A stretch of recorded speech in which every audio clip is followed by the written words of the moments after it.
Welcome to the Week 9 live session. I'm Joylene Vett, and I'm the section teacher for Section B. I was planning on spending most of the session talking about the investigation for this week.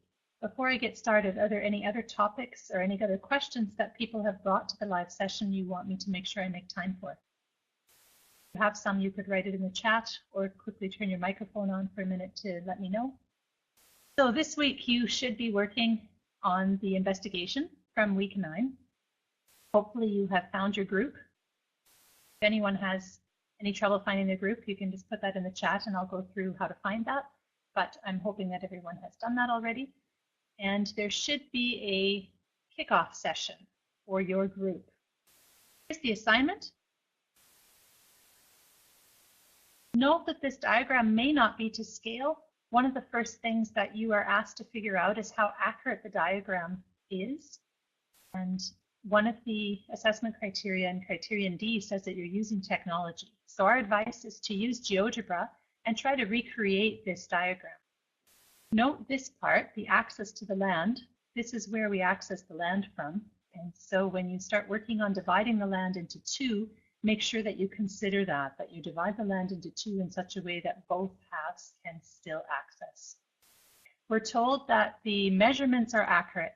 So we know that this length on the north side here is 27 point, I agree that as a 0.6. When I magnified the PDF, I saw 27.60. We know that this side, now I'm having trouble seeing it, but it was 27.4, and this one is 27.75, and this one is 29.10. So those lengths we know for sure, but whether or not they join together in this kind of angle, that's not sure. Check the area of the space. Is it exactly 780, or is it a little bit bigger, a little bit smaller than that? Just check that this diagram is accurate the way it's given. One question I got from a student in my section, for example, was wondering whether or not any of the lines are parallel to each other. Right? These two almost look parallel. Maybe these two do as well, but you should not assume that anything is parallel to any other line. So we don't know that for sure. We don't know that this is a 90-degree angle. It might be slightly more, slightly less. That's for you to figure out whether or not this actually is an accurate diagram. So if I want to do 2 to the 4th power, then you should not be writing that like this.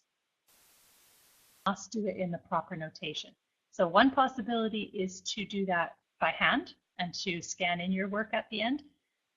Most of you will probably want to use a word processor, and that's generally the way most people do it, and so you need to use your equation editor.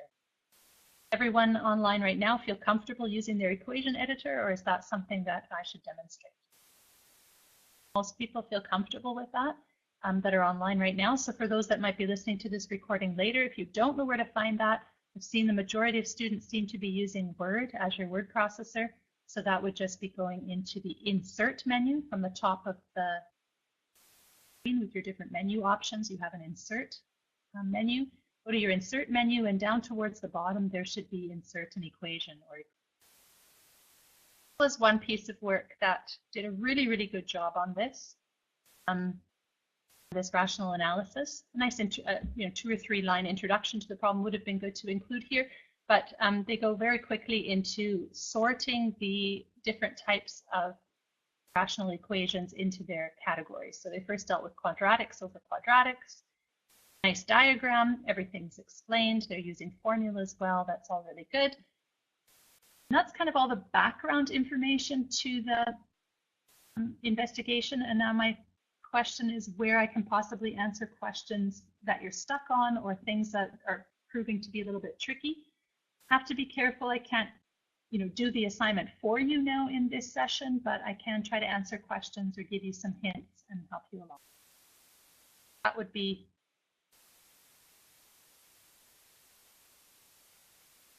you already tried. Where are you stuck? Check something you've done, whether or not you're on the right track. You.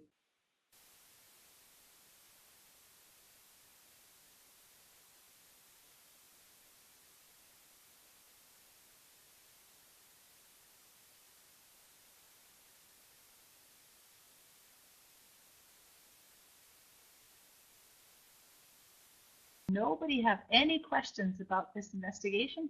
that because you haven't started yet, or because everything's going really, really well?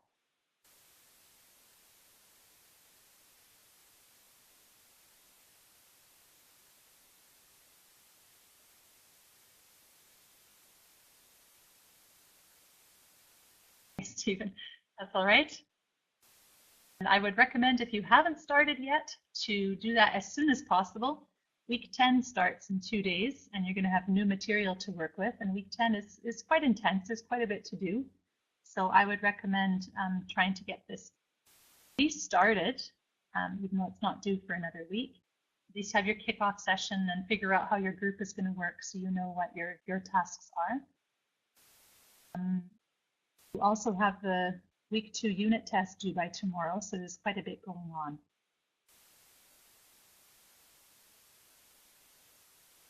Those of you that just joined us, just joined the session, we are waiting for questions. Any questions that people have about the investigation, or if they want to check, hey, am I on the right track? I'm doing this and this, is that going well? Thanks, Alma. Question 1, let's just go back to the sheet. Question 1 was, how accurate is the diagram that's been given?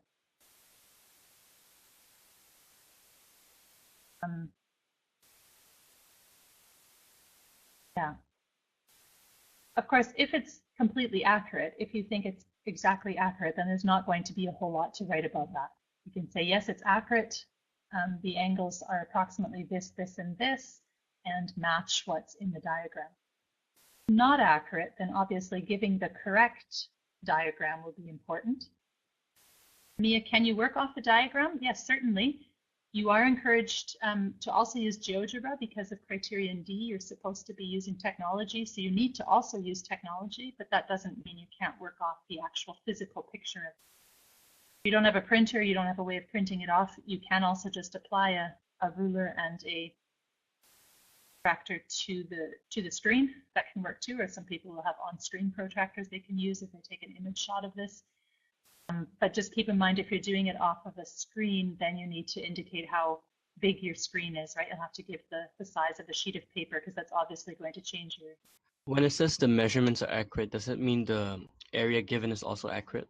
That's a good question. I'd say check it for sure, and then you can decide. Definitely what the measurements that are accurate are these lengths. So know the lengths for sure. Area is accurate, but it might have been rounded off. So I think you should probably check what area you get when you solve for it yourself, and then see how far it's been rounded off.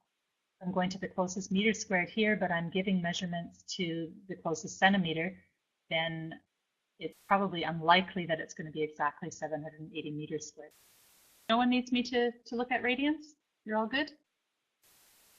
And we can leave that and not do this. Unless there's other questions, I'd be finished for this session. I'll just give you okay, great, Nikhil. Then I'll finish off by reminding you of what's due this week. So by tomorrow evening, midnight GMT time, you should have done the Unit 2 test, that basic material in weeks 5 through 8. And then a week from now, the collaboration, the investigation that we've been discussing here is due.